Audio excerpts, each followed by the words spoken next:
अस्सलामुअलैकुम नाजरीन जी, मैं हूं नाइला भट्टी और आप देख रहे हैं न्यू बीबीसी न्यूज HD। आइए शामिल करते हैं आज की अहम खबर शामिल करते हैं हमारे न्यू बीबीसी न्यूज़ के bureau chief of Punjab Ali Mohammad Baloch की रिपोर्ट। सौतेले बाप को बेदर्दी से फायरिंग करके कत्ल करने वाला मुलजिम गिरफ्तार।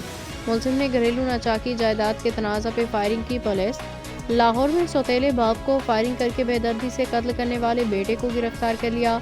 पुलिस के मुताबिक मुलजिम अतीक ने 3 रोज़ कबल शाहदरा टाउन में वाक़े घर में मौजूद सौतेले बाप को कत्ल किया था।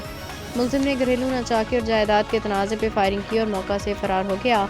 DIG ऑपरेशंस के नोटिस पे फौरी टीम तश्कील दी गई है। SP सिटी काजी अली रजा की सरबराही में टीम ने मुलजिम की तलाश शुरू कर दी। ASP शाहदरा उस्मान अजीज़ मीर और SHO शाहदरा टाउन पे मुश्तमिल टीम ने कातिल को गिरफ्तार किया। मुलजिम की गिरफ्तारी के लिए फिजिकली रेड, जदीद टेक्नोलॉजी और ह्यूमन रिसोर्स से मदद हासिल की गई।